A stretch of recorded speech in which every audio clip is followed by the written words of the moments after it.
So this is from Doug Talame. He did this. He's an entomologist. You probably have heard of him. And as she was saying, he's going to be speaking in October. But Doug Talame did a study, and he found that one chickadee brood required between 6,000 and 9,000 caterpillars to feed one brood of babies. So if you multiply all the birds that you might have in your yard, the cardinals, the bluebirds, the chickadees, the tufted titmice, and on and on and on, and all the insects and specifically caterpillars that they require, this is a super lot of caterpillars. So we as homeowners, we put out bird feeders to try to help the birds, but really the best way to help the birds is to encourage caterpillars. Caterpillars are essential. I don't know where the rest of this went, but caterpillars are essential to a healthy functioning ecosystem. We must have caterpillars. So today, when I'm talking about moths, I'm not specifically talking about butterflies, but of course butterflies and moths both have caterpillars. But we'll focus today on the moths. Caterpillars and moths are super important to many predators, not just birds, but also bats, of course. Bats are feeding on moths, so if we don't have the moths, we're not going to have the bats, we're not going to have the biodiversity that we would have. And of course, there's a ton of variety, just like there are in moths and caterpillars and birds. There's many, many different kinds. You may have seen this in your garden, right? Because I think you might call it a tomato hornworm, right? And when usually homeowners see these things, they see this or they see all these caterpillars, they find them in their gardens, they see evidence of them eating their plants, they're horrified, right? Like, oh my gosh, I'm going to have to get rid of this. I've got all this leaf damage. What is causing this? And a lot of people are alarmed and want to just all of a sudden, kill whatever is causing this damage. But I'm here to tell you that sometimes I think we need to just look at it a little bit differently and allow some of this damage because we need those caterpillars because they're at the bottom of the food chain and they support so many other animals. I'm going to just get my little laser here. I just do want to point out that this is from a leafcutter bee. Some of you may have recognized it and been like, that's not from a caterpillar. But a lot of homeowners, when they see the damage, they see the leafcutter bee comes and it takes a little, it's like a little round piece out, and it takes it and it will line its burrow with it for its babies. But these other ones are caterpillars. But when a homeowner sees this stuff, they don't necessarily know what's causing it. It just maybe cause for alarm for some people. If I asked most people to name some butterflies, I would suspect that probably you could name maybe at least 10, certainly 5, maybe 10, maybe even 15. But if I asked you to name, you could name, this is our eastern tiger swallowtail, this is a female. And then our monarch, which of course most people can probably identify. And then a lot of people would be able to name one moth, the Luna. Raise your hand if you've ever seen one. Wow, wait, raise your hand if you've never seen one. Oh my goodness, wow, that's impressive. So most of you have seen a Luna moth. But the thing is, Luna moths is, they're just one species of 11,000 that we have in North America. So we're here to show you some other ones tonight, or today. This is a moth right here. It's a tulip tree beauty. And this is probably what most people think of when they think of moths, It's just this little brown thing on a tree. Why do we need to care about that or pay any attention to it? Let's just kill it. Right here. These are some books that I've used. They're super helpful for you. There's more information. You can look at them in a little when I'm finished. So at my house, I live in Arden, North Carolina, and once a month, I've been doing this. This is my 3rd year doing it. I put out what I call a mothing station, which is basically a bunch of sheets that I direct bright light onto. I have ultraviolet light, I have a mercury vapor light, and then I have some other bright lights. And I direct the bright light onto the sheets, and then I go out in the night from like the time it gets dark until 2 in the morning, and I see what's come to the sheets. And that's where all of these photos, like if you were in here earlier and I was showing the slideshow of the moths, that's where those photos have come from. I'm collecting them at my house. I look at them, I photograph them, and then they fly off. But this is something as a homeowner that you could do too, so that you could learn about moths if you're interested, in the future. But you see all different kinds of moths are coming to my sheets. This is an imperial moth, a rosy maple, this is a tulip tree beauty, lots of different kinds. A regal moth, this is one of our biggest moths that we have in North Carolina. Raise your hand if you've ever seen this one. Oh, okay, you're lucky. And they're the size of my hand. They're one of the silk moths, and the silk moth families, they do not feed as adults. So they don't feed. They only feed as caterpillars. This is an imperial moth, comes to my yard frequently. Io moth, which of course I've said already, but this is its secret, and feathery antennae. This is a tulip tree beauty. Look at the antennae. We'll talk a little bit about what those are for in a little bit. Promethea silk moth. There's the size of my hand. Once again, they're just super spectacular. This one, most people don't even realize, how could that be a moth? It's just crazy looking, a plume moth.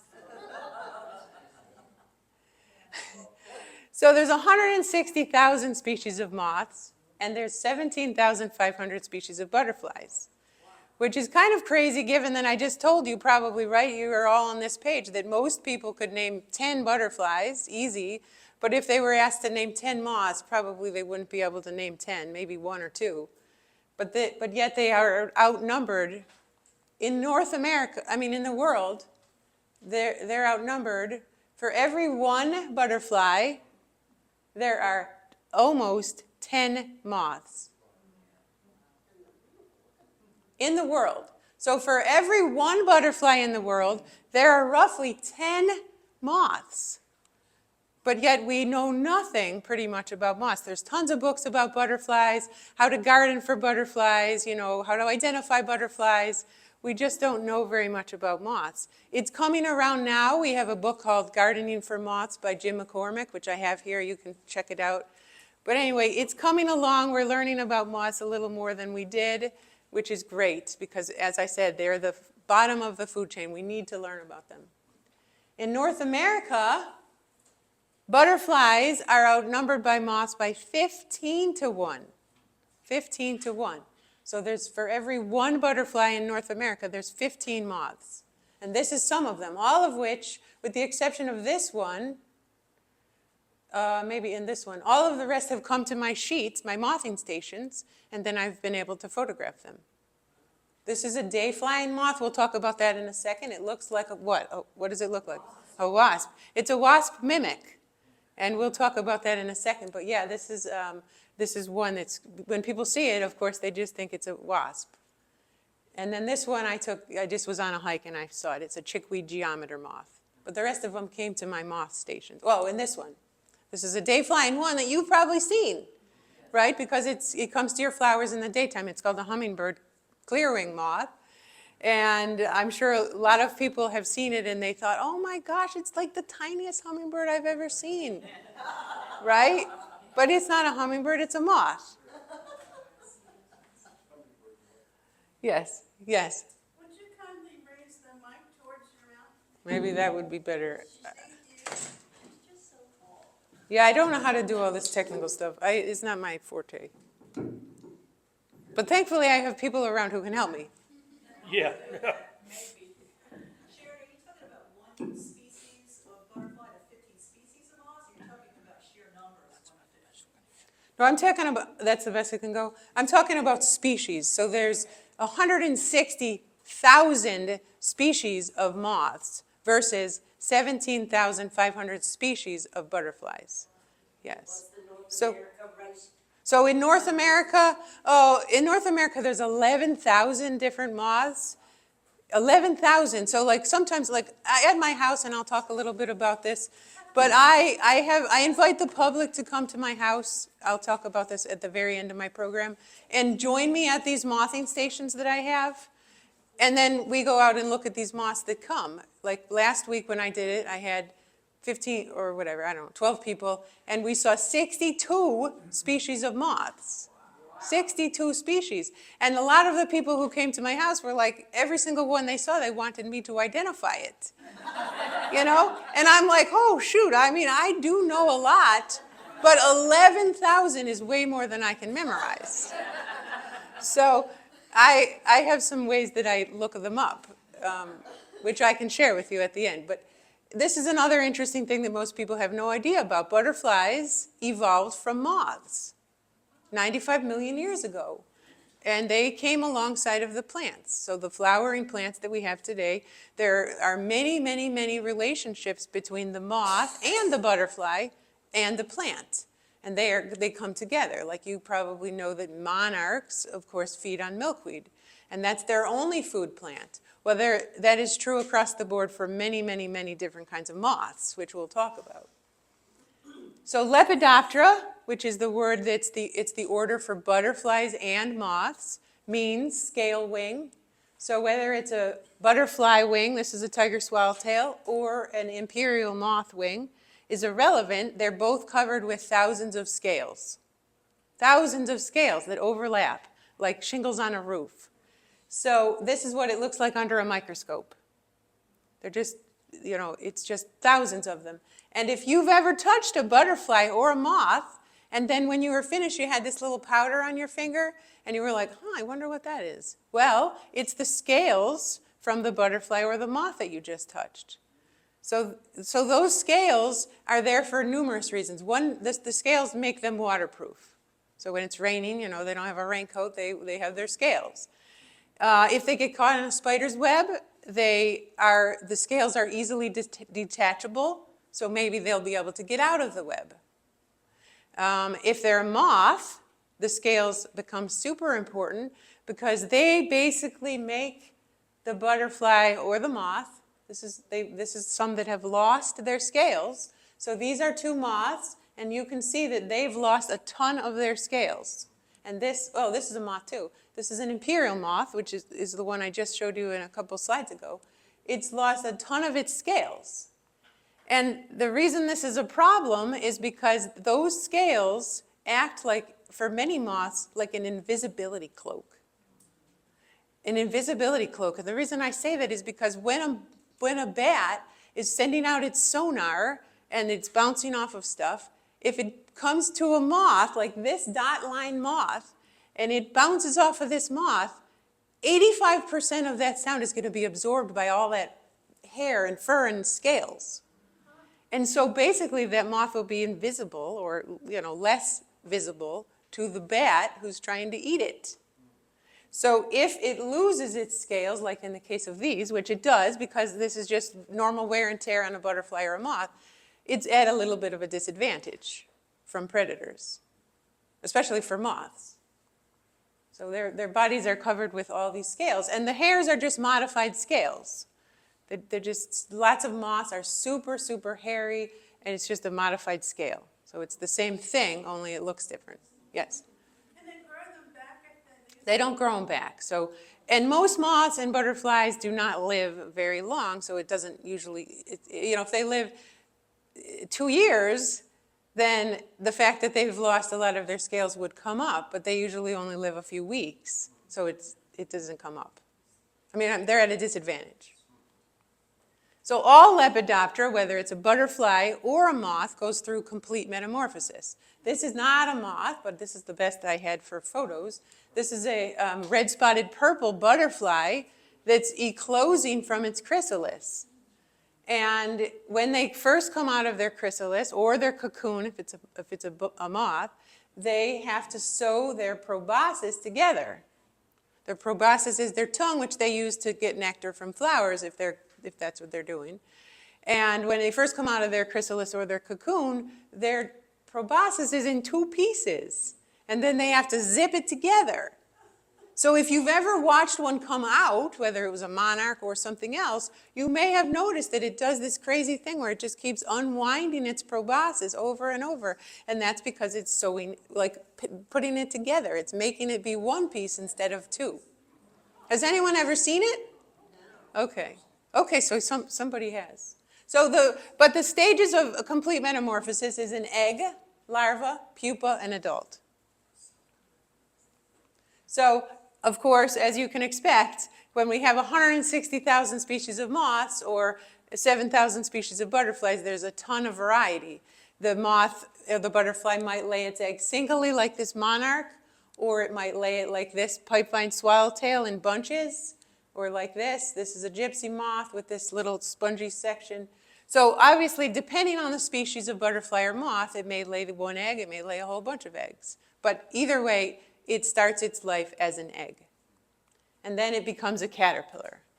And caterpillars are eating machines. Their main objective is to eat and grow and poop. But caterpillar poop, for those of you who aren't aware, is frass. It's called frass, which is, I have this button that says, I kick frass. I like to wear this because it can I can know immediately if someone's on my nature nerd page if they get this. If they don't get it, they're like, oh, what's frass? I don't get it. Frass is caterpillar poop. Anyway, there's lots and lots of different kinds of caterpillars, of course, as we can expect. These are just some of them. Some of them have crazy eye spots. This is from an Abbott sphinx. It has this wicked-looking cyclops eye. This is a spicebush swallowtail, which, of course, once again has a crazy eye. This is a saddleback caterpillar, which, as you may know, is poisonous. You don't want to touch those. You'll be in pain for days afterward. But these are all its defenses against the birds and other animals who want to eat them. These fake horns, all of these spikes, they make them look fierce, or they make them blend into stuff so that the predators don't want to eat them. All those birds, think of those birds, those chickadees. They need 6,000 caterpillars. These guys are trying to hide. They want to be invisible. And some species can grow more than 10,000 times between the time they're a little egg and the time they get to be a butterfly or a moth. It's a giant, that's a lot of growth. Like a regal moth, for instance. So this is just one example. This is a spicebush swallowtail coming out of its egg. It usually eats the eggshell as its first meal. And then it grows. And it's called, I see, I'm on one slide back. It's called instars. Between stages. So when it's like really tiny, this is its first instar. Then it eats and eats and eats and grows, and then it molts its skin and becomes its second instar until it gets to be big enough to go to its next stage. So its next stage is the pupa, or the chrysalis stage if it's a butterfly, or if it's a moth, it's going to be a cocoon. This is another confusing thing for people. They just think all Lepidoptera make a chrysalis. Especially if you've read the book by Eric Carle, the one it's The Very Hungry Caterpillar, right? But he's writing an entertaining book for kids. He's not trying to be scientific because he's wrong in it's not a cocoon that a butterfly comes out of, it's a chrysalis. So when butterflies get to the stage, they've grown, they've went through those instars, they've gotten big enough that it's time for them to make their pupa stage. A butterfly makes a chrysalis. And I brought some here today that we can, if you're interested, you can look at it. I have like 5 different kinds of chrysalids that I've put over here on this table. And we can either pass them around if you think that would work, or at the end, you can just come up and look at them. But they're really fascinating to look at close because the picture doesn't do it justice. You can't tell how big it is. You can't really appreciate it. Moths, they make a cocoon or a pupa. And it's different than the chrysalis. Sometimes, if we opened this one, I think this is a Luna moth cocoon. If we opened this up, this is what would it look like. So sometimes they cover their pupa with all this. I don't know, it seems like it went off. Did it go off?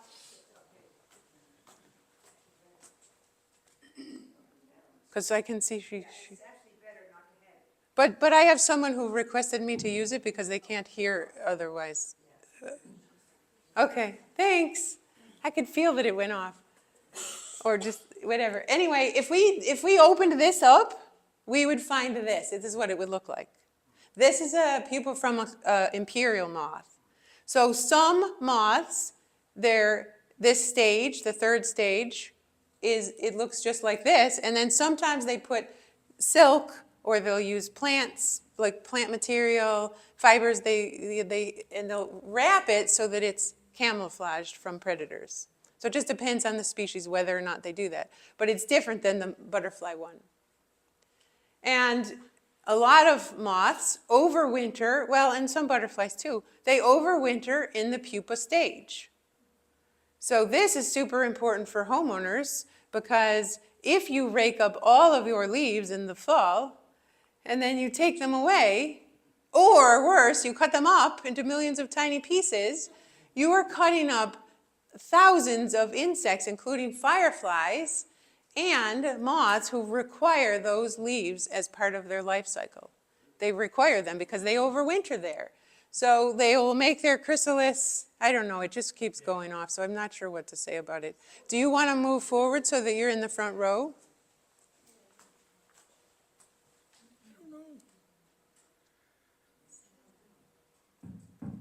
I mean, I didn't even touch it. You were watching me, right? You saw that I didn't knock into it. Okay. Anyway, so the the moth is in the tree, he's eating at the oak leaf, and it's getting bigger and bigger and bigger. And then it's ready to make its cocoon. A lot of times they'll make their cocoon right on the leaf in the tree. But of course, as you know, once fall comes, the leaves turn colors and then they'll fall to the ground. Well, sure enough, that caterpillar that's now a pupa gets this great ride to the ground, and now it's laying on the ground. And it will overwinter there. It will overwinter in the leaf litter or in the soil sometimes, depending. I mean, some of them will kind of burrow, they'll be down in the leaves and then they'll just work their way and be in the soil. But either way, the leaf litter is super important. And sometimes, like I said, they can look like this. They don't always have this silk over the top of them. So your leaves are beautiful. I've got to try to convince people of this because this is the hardest thing for people. They just always rake their leaves so they don't realize all this stuff lives in there. You have a question? Is there a certain time of year where it's okay to do this, like maybe in the spring or something? You mean to get rid of the leaves that you left there? The best way is to just leave them there forever, which is what I do in my yard.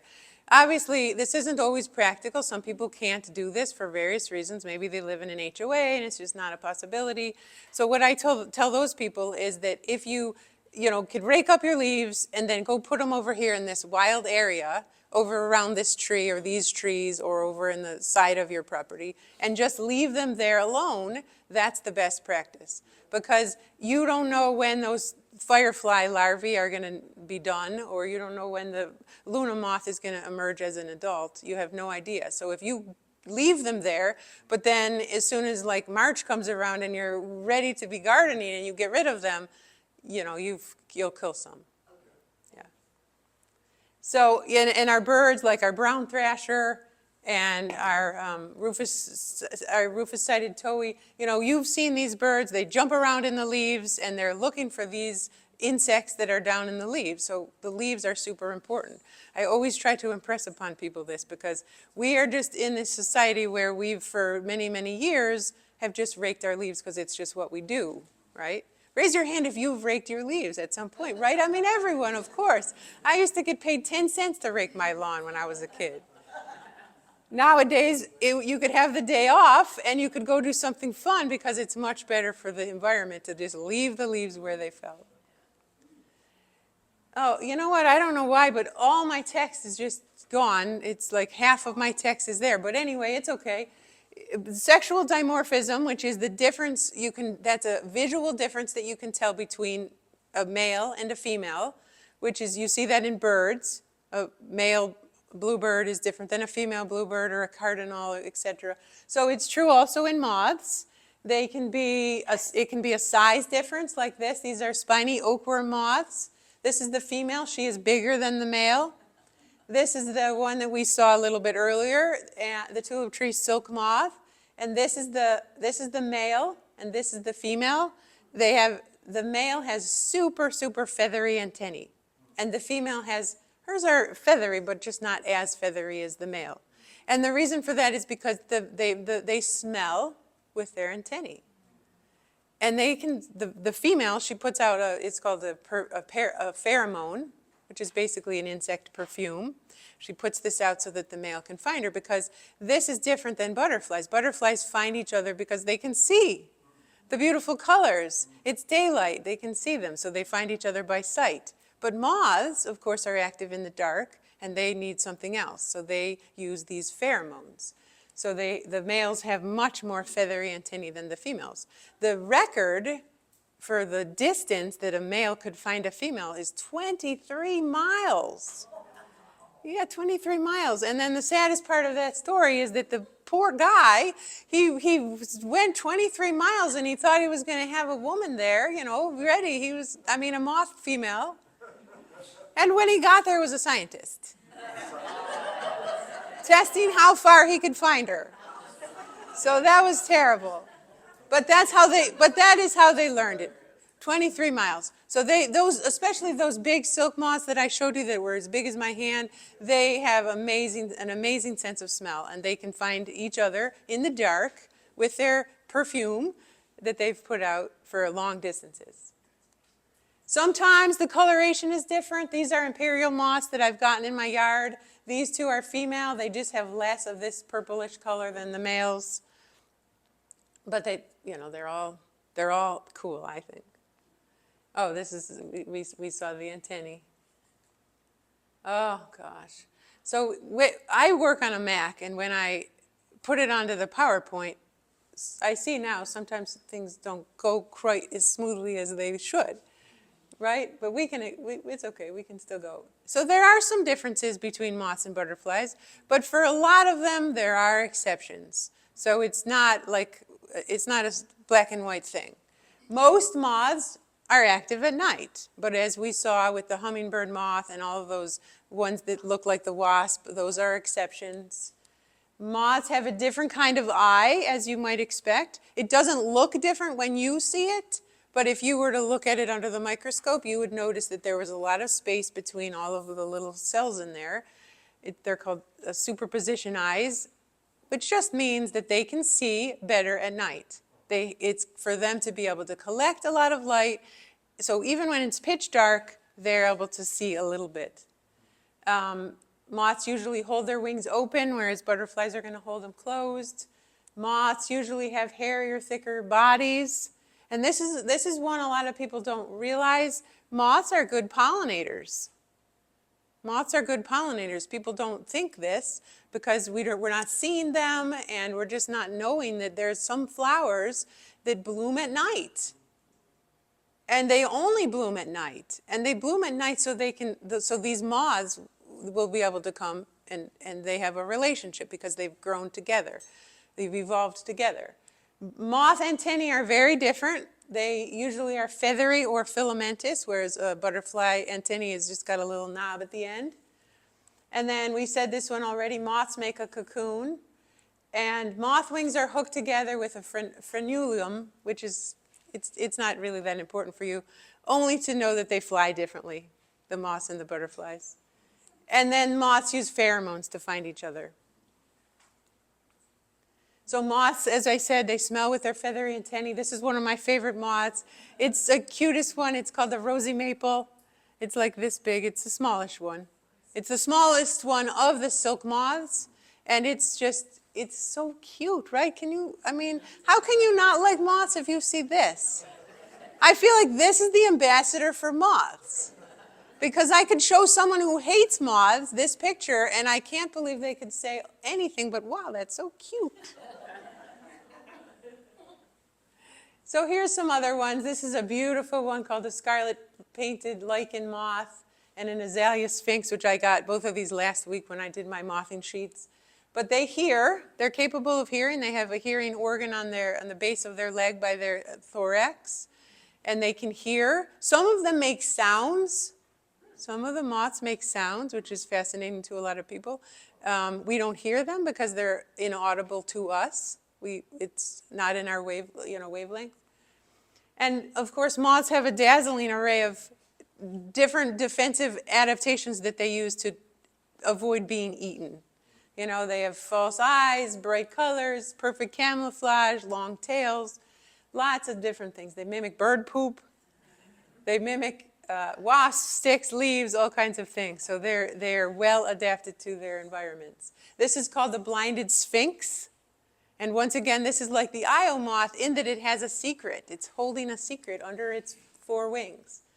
It usually sits with those eye spots covered, and then if a bird were to come close or a snake or something that was about to eat it, sure enough, the moth would open up those four wings to expose the hind wings, and now there's this, big eyes, and maybe that predator would be frightened enough to leave it alone. They would live to see another day. So these are a couple of different moths. I'll show you their secrets. If this one lands on my sheet now, I understand that it's hiding something from me. But if you saw this on a tree or on the surface of your house, you might just discount it as an ugly moth, right? But this is what it looks like when you disturb it. It's a locust underwing. And it has these fantastic bright orange lines on it that it's trying to scare whatever the predator is away. This is the Io moth. This is the Io moth. This is a funny story because I have seen Io moths in Ohio when I went up for Mothapalooza. Mothapalooza is a true event. I am not making this up. Raise your hand if you've ever been. Oh my God. Oh, okay. So I might be, yes, I am definitely a little bit out there in terms of being a nature nerd, which I claim fine, that's fine, I can do it. But I went up to Mothapalooza several years ago. This is an event they hold at this place called the Ark of Appalachia. And it's a 3-day event for people like me who want to learn and want to see these moths. So what it consists of is at night, for 2 nights, they put out all of these mothing stations, like I do in my yard, only this is on a much bigger scale. They have like 2 different places, and then there's like 15 mothing stations at each place. So tons of places that you just walk from moth station to moth station, and all of these moths are on these sheets, and you're like, wow, and you can take pictures of them and look at them. Anyway, I had seen an Io moth up there 3 years ago, and then the other night, like 2 weeks ago, I had my mothing station out, and I got this moth. My husband and I were looking at the sheets, and it was like 9:30, and this moth came, and I was like, oh my gosh, that's pretty. What is it? Like, I did not recognize it until I suddenly got close to it, and it went like, woo! And I was like, oh my gosh, it's an Io moth. It's an Io moth. This is what it looks like. You know, if you had this at your house, and it was on your wall next to your door, you might just discount it as, it's kind of boring, right? But if you're not a predator, if you're a predator and you get close, it will show you its fake eyes. Yeah, they're about this big. Yeah, when they spread their wings, they're spectacular. There's another one. This is one of the tiger moths. So this is what it looks like. Doesn't look like very much. Ta-da! Now you have this bright orange. So these are all adaptations these moths have to try to avoid being eaten by predators. The Luna moth, as we talked about, you've all seen and heard about it, but they have these long tails. Does anyone know why they have these long tails, besides the fact they look beautiful? Nobody's got an idea? Do you have an idea? If something's chasing it, it might bite into the tail. Yes. And let the moth go. Absolutely, that is one reason. Yes, if a bat is chasing a moth, like a Luna moth, and it suddenly gets close enough to grab some of it, well, the Luna moth can live just fine without those tails. It's like a lizard. You probably have seen lizards without their tails. A bird is about to get the lizard, the tail falls off, the bird gets the tail, the lizard gets away. It's the same thing with the Luna moth. If you remove the tails from the Luna moth and release them in a room with bats, about their defense is reduced by about 60%. Yes, it's a huge number, So absolutely. bats can zero in on what the tails do is they reflect the. Yes, and not only can they reflect it, bats are making. right, absolutely, thank you for making that point. When they twist their tails, they can actually send the sonar signal of the bat in a different direction. when they have their tails. So the bat has no idea what way it was supposed to look or what way it's supposed to get the thing. So it's a defense mechanism for the Luna moth, and there's lots of other moths in the world that have these long, spectacular tails, and that's the reason. Yes, absolutely. So there's 130 families of moths. We cannot talk about all of them today. You would be here too long, but obviously these are some of the families. This is another moth that people are surprised to learn is a moth because it looks just like a wasp. If you saw that on your flower, you may confuse it and think it was a moth. But the difference are it has a super long antennae and it doesn't have it doesn't have as narrow of a waist that a wasp would have. But these are some of the cool ones that I get at my house that you could get at your house if you turned your lights on and try to attract them.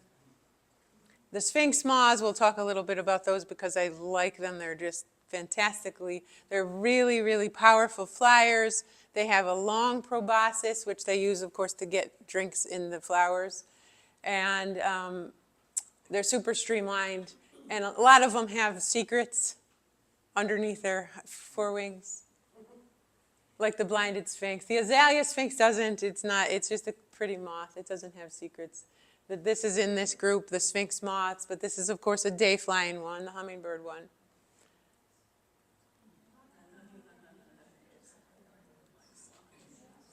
This is on a plant called Gina Phlox, which it's my favorite plant in my garden because it is like an absolute butterfly magnet.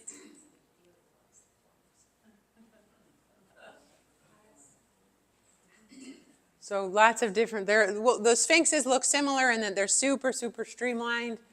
They have a long proboscis, a huckleberry sphinx. Look at this. This is a real, it looks like someone painted it.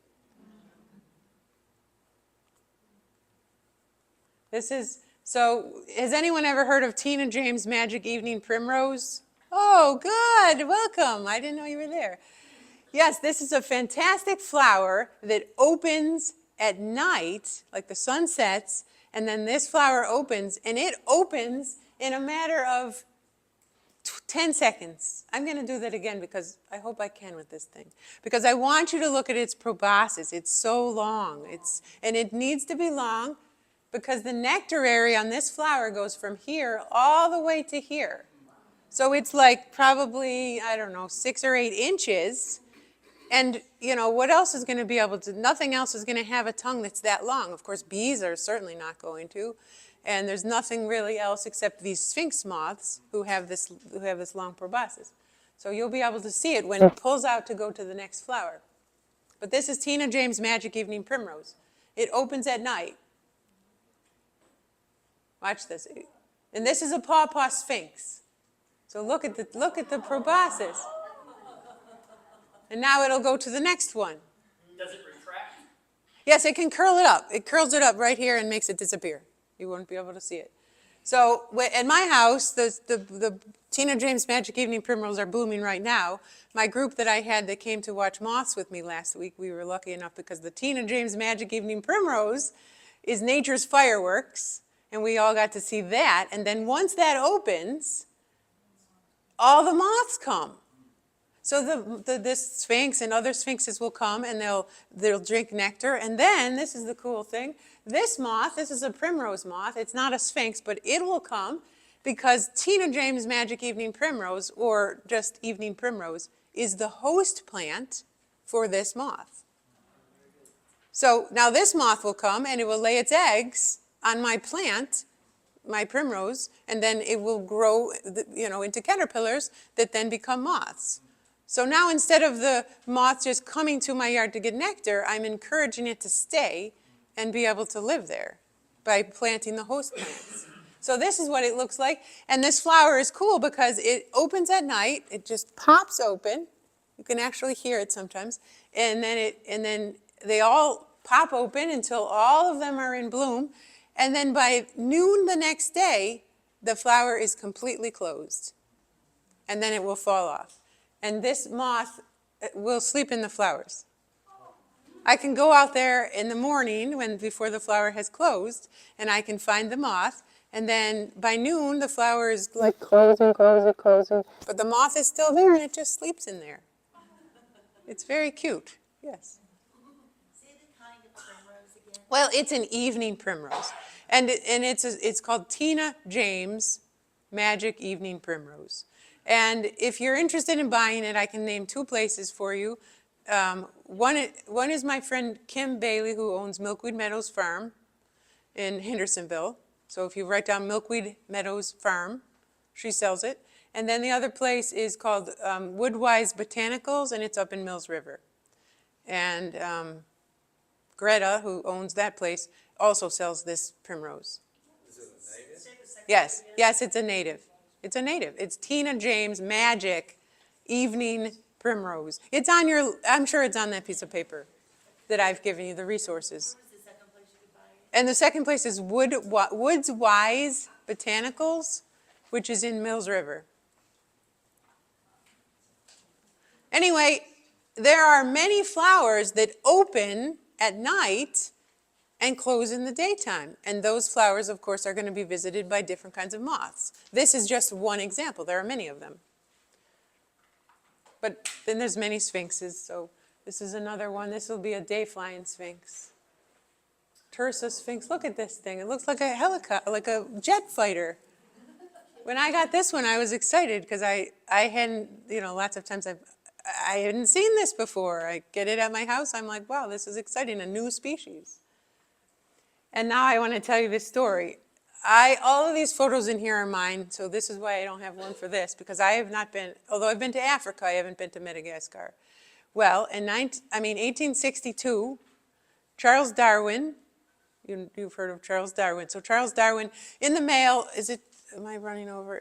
Charles Darwin got a package with a couple of orchids, and those orchids came from a lady who lived in Madagascar. And the nectarary on them was a foot long, a foot.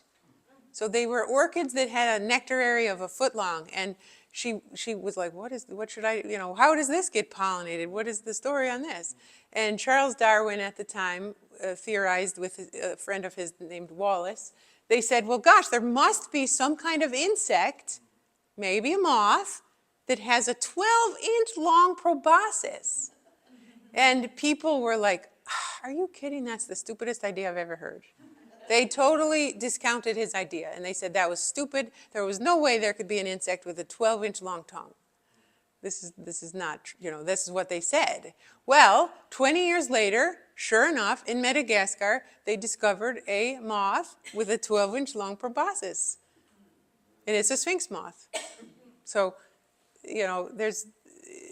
and they named the orchid after Charles Darwin, so at least, because he had already died, but at least he got something named after him.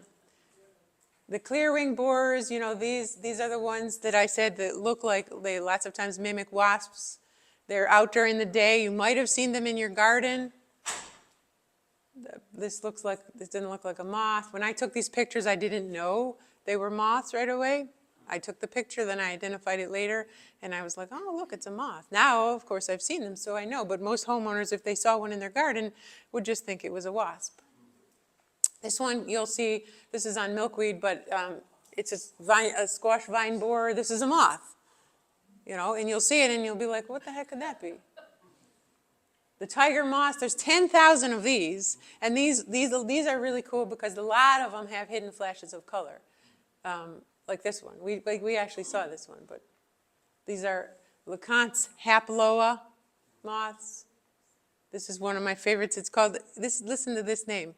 It's called an agreeable tiger moth. It's so cute, right? It's a perfect name for it. This is what it looks like.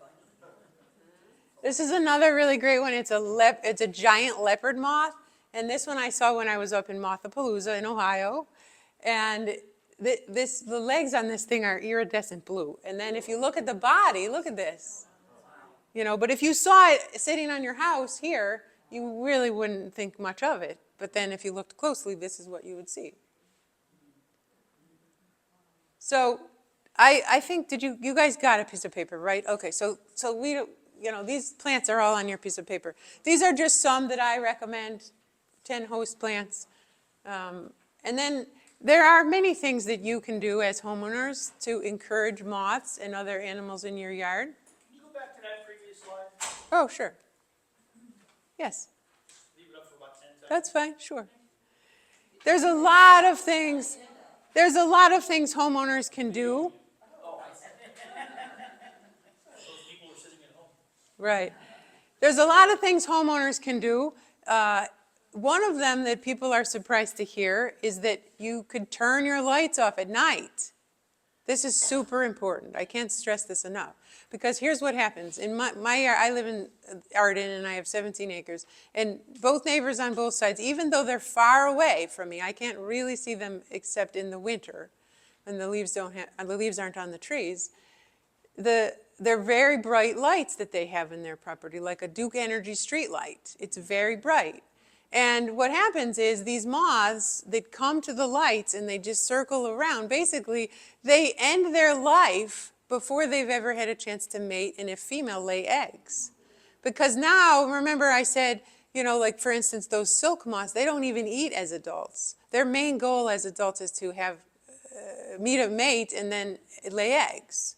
And so if they spend all of their 1 or 2 weeks alive flying around the light, they'll die on the first day, and then they'll not be around. So homeowners can help moths and other insects, including fireflies, by not leaving your outdoor lights on. Put them on a sensor. This is what I would recommend. Or not have them on at all, and then if you go outside, you could just turn them on. So that would be the first one. Turn off your outdoor lights. And then another one is super important is to leave your leaves. We've talked about this a little bit earlier. If you leave your leaves, you're encouraging lots of different things instead of killing it. If you cut up all of your leaves to use for mulch, you've just ended the life cycle of lots of animals that you were unaware of. So just by raking your leaves and then putting them over there in that wild area or leaving them where they fall, you'll have a lot more things. And then, of course, refrain from using pesticides. This one is super important to offer host and nectar plants. A lot of people, especially with regards to there's lots of books about butterfly gardening, but there's not very many. There's only one about moth gardening. But these moths and butterflies have evolved beside these plants, and they require them. They're not, a lot of people didn't understand that lots of moth caterpillars require a particular plant. You can't just put them on something green. It has to be whatever their host plant is. So if you learn what the host plants are and you put those in your yard, now instead of the butterfly or the moth just coming to your yard for a short period of time to eat or drink nectar, they'll be able to stay and raise their babies. Even though they just lay them and leave them, but still.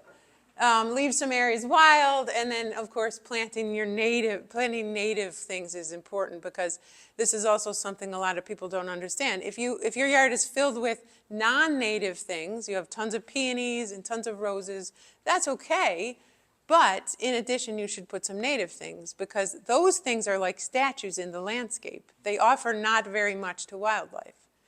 So if your yard is filled with statues or non-native things, you're not offering much at all. But if your yard is filled with natives, then there's a lot of things that have relationships that will be able to prosper in your yard. I think that's the last one. Oh, well, just if you want to come with me on a marvelous moth tour, this is the QR code. You could scan it, but it's also over here, or you could just come and chat with me. Because I'm doing it on July 26th for National Moth Week. This is a true thing, too. Have you ever heard of this? Raise your hand if you knew there was a National Moth Week. Okay. So there's a National Moth Week. This is amazing because it's a global citizen science project, or initiative, I should say. And it takes place everywhere. There's so many places in the world that are doing this. And what it is, basically, is for 1 week in July, every year, people like you collect data. So you might go out and turn your porch light on for 1 hour or 3 hours or whatever, and then you write down all the species that you get at your moth light, and then you send it in, and then they're like, wow, I didn't realize that moth lived in that county. We didn't have that data.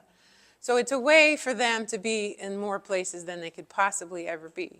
And at my house, will do it 2 nights during this moth National Moth Week. I'll do it on this day, Friday, and then I also am doing one on Sunday if I get enough interest. And basically the way that works is that I'll have my mothing stations set up, probably 3, and I'll do a little talk about moths, and then we'll go out and we'll look at the sheets to see what we've gotten. What are the times generally that you So, offer? Like, yeah. from 8 to 10? Okay, yes, from 8 to 10, you've got it exactly. Yeah, so usually people arrive in my house for this between 8 o'clock and 8:15. I circle everyone up at 8:15, and then we chat about moths for about a half an hour. And then we answer questions or whatever, and then people are free. I give them like a little tour to show them where the mothing stations are, which are all on a gravel driveway. And then we just walk along as we want between the 3 different stations to see what's come. It's like Christmas. It's like, it's like you never know what you're gonna get, but you're pretty sure it's gonna be great. Like I feel like I get so excited about my mothing stations because any given night I have no idea whether I'm gonna get an Io moth or a Luna moth or any of these moths, but I know I'm gonna get something interesting. So When you put the sheet up, what sort of light do you use? So at my house, I have 3 ultraviolet lights. I have a mercury vapor light, and then I have another just a bright light. But if you don't have those things at your house and you want to try it, I mean, you could just at the very least turn on a light, like your porch light, and leave it on for a couple hours and just go look and then turn it off. Because you'll get stuff at your house too. You just might not get the variety. Some of the moths are active at different times of the night. A lot of those big silk moths, they don't even come until after, like sometimes they don't come until after midnight. So unless you're willing to stay up all night, you won't see them. But when I did it last week with a group of people, they didn't stay after 10:30. We saw probably 50 different species of moths in that time. Yeah. Is there an app for the phone? Oh, I'm so glad you asked this because I want to tell you this story. There is an app, and I highly recommend it. I'm very old-fashioned. True, it's old-fashioned because I was very reluctant and resistant to having an app. But this is what happens. I have these moth stations, right? And now I have 62 species of moths, including, and lots of other things that come, lots of other insects. And I'm like, I don't know what this is, so I get my moth book. And if I had to look them up in here, it would take me years to try to figure out because I don't know what family they're in. So what I do now is I use Seek. There are other apps you could use, but I use Seek. Seek is an app that you can get. It's connected to iNaturalist. And raise your hand if anyone in here has ever heard of iNaturalist. Okay, so iNaturalist is also a citizen science project that goes on in the world, wherever you happen to be. You can give data to them because everyone can participate. It's just a way for them to collect data, but Seek is a part of that. So I have Seek, and then I get a picture I have a moth on my screen. I don't know what it is. I point my phone at it with my Seek open, and it tells me to move it around a little bit, and I move it around, and then it makes a little thing, and then it tells me, oh, that's a painted lichen moth. And the beauty of Seek, it's free. It's free, yes. And when you use Seek, they're not keeping track of you. They don't know what you've seen. The person, the ones who made the app, they're not collecting it. It's only if you take it one step farther and submit your data through iNaturalist that they would then have records of what you've seen. But it's cool for you because you'll have a list. So when you see something in 3 months and you do your Seek, it'll say, oh, you saw this already. Or it'll say, oh, this is a new species for you.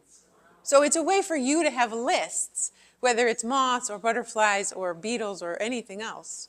So I would recommend it.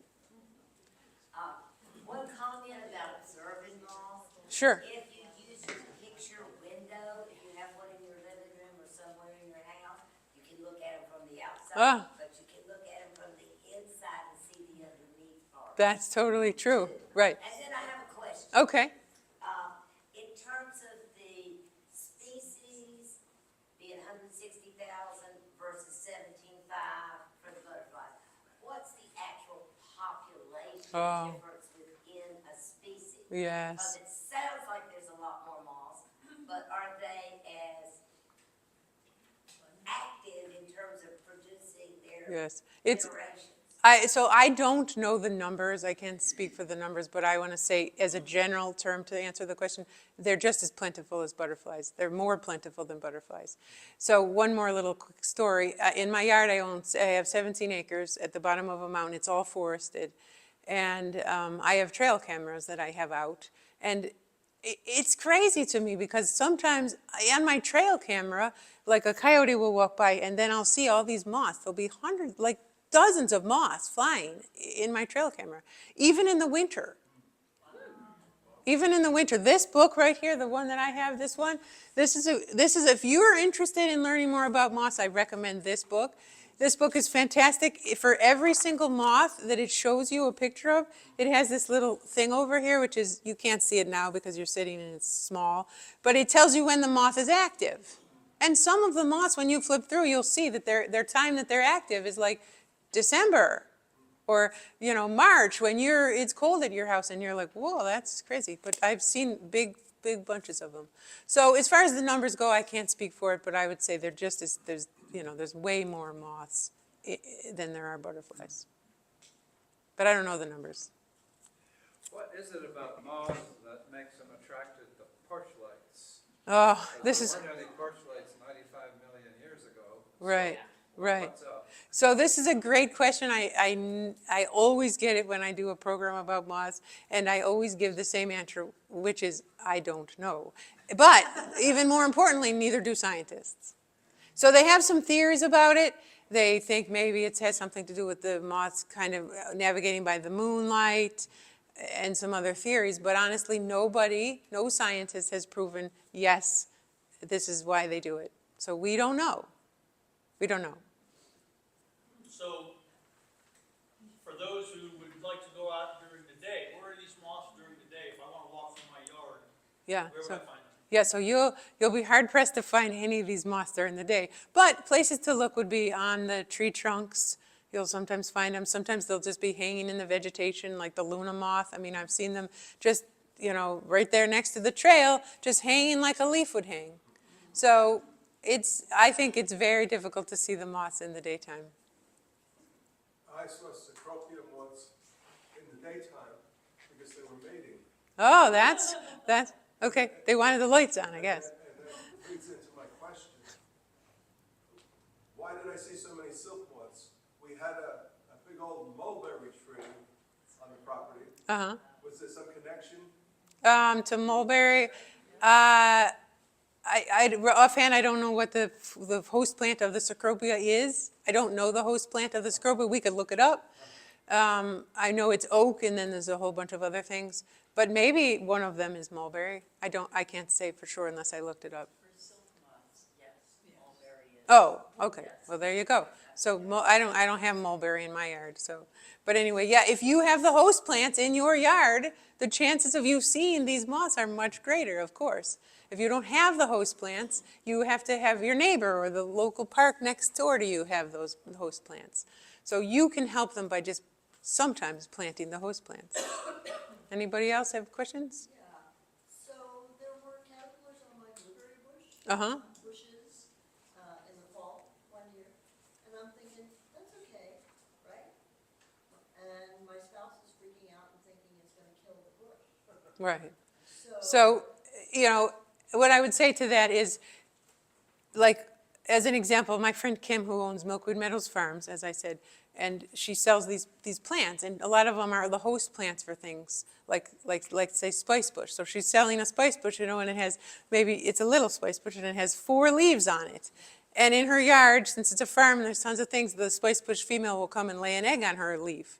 Well, she won't sell it to somebody with that, because if it only has 4 leaves on it, obviously that spice bush caterpillar will require more than that and will defoliate the tree, so that would be bad. So we would take it off, and then we would put it on another one that has tons. So in your yard, if you have 1 blueberry bush and it has 10 caterpillars on it, this may be too many for the blueberry bush to handle.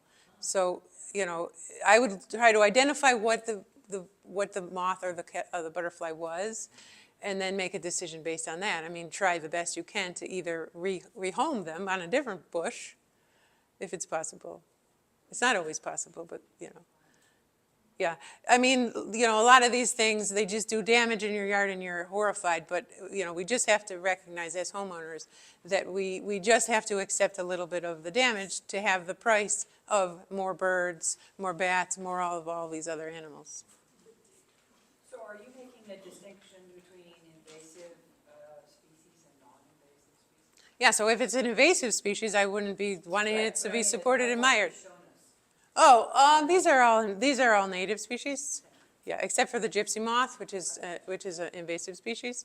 But all the rest of them are native species, as far as I'm sure. Does it take them a while to find, like, I planted a bunch of stuff to draw in swallowtails just this spring. Mm-hmm. From what I hear from people, this was a banner year for swallowtail butterflies, and I haven't found a single egg or. But, okay, so are you talking about tiger swallowtails? Because the food plant of tiger swallowtails is tulip poplar among other trees. So there's nothing small that you can put in your yards to get the tiger swallowtails, if that makes Well, sense. this was more of a swallowtail butterfly, but use that as an example. Does it take them a while, seasons, years possibly, to find that you have this thing? Yeah, I mean, So if I all of a sudden plant a fairly mature 9-mark that I got from a nursery. it takes a while for them. I mean, basically, it's like if you plant it, they will come. They will come. It just might take them a while. And I can't say whether that'll be 1 year or 4 years. It just depends on what's around you, what your neighbors use for pesticides, what your neighbors use for lights, what your neighbors do with their leaves, and all of these factors combine to make it be an answer that I can say. It might be years, but it could be less. It could be 1 year. Good for you, good for you. I would say keep the faith, keep planting that stuff. They will eventually find it. You will make a difference. Even though you're only one person or two people and you have a small property or a giant property, you can make a difference because in your little yard, you can increase the biodiversity. And if every person in your neighborhood did that, we would raise the biodiversity by a ton. So don't get discouraged. You could do it. This is the last one. I see people moving around, but we could do one more, and then if you have more, you can come and chat with me after. Do you have any suggestions for how to reach out to the mow and blow community? Oh my gosh, the mow and blow community. I mean, They're everywhere. I totally agree. It really is a steep uphill climb for that one. The best I can say is just educate. But sometimes people don't want to be educated. They have a very straight way they're doing things. They don't want to be persuaded to do it otherwise. The leaves, the mowing, etc., the leaf blowing. I guess just start out, being friendly with them and maybe having a conversation. There are some signs that say pollinator, my property is pollinator certified. I have several different signs. Putting some signs to kind of get them on the right track of like, oh, wow, these aren't really just weeds. These are actually plants that are feeding the bees. Where you can start a conversation. It's a tough question. I wish I had a great answer for you. Yeah. That one question of Oh. 160,000 moths versus the 17,000 Right. butterflies, we'll get a conversation started. We'll get a conversation started every time. You guys can be the ones who go out in the world. If you've never heard of Homegrown National Park, raise your hand if you're part of Homegrown National Park. This is the biggest national park in the United States. It's called Homegrown National Park. If you've never heard of it, I urge you to look it up. It's started by Doug Talame, who's an entomologist, who she was talking about in the beginning. And he's written several books that are fantastic, but he's started this movement called Homegrown National Park, which is basically every single person in the world puts some plants in their yard, native plants that will support these moths and other insects and other animals, and get on the map because 40 million acres are lawn. And we can change that a little bit at a time if all of us participate. So yeah, look it up, Homegrown National Park. Dr. Yep. Salaby, speaking in Cashers for the Oconee Bells, North Carolina Native Plant Society this October. Right, yes, that's, so, okay. Doug Tallamy, Tallamy. Doug Tallamy. So if you have other questions, I'm super happy to stay and answer them. I don't want to make you stay.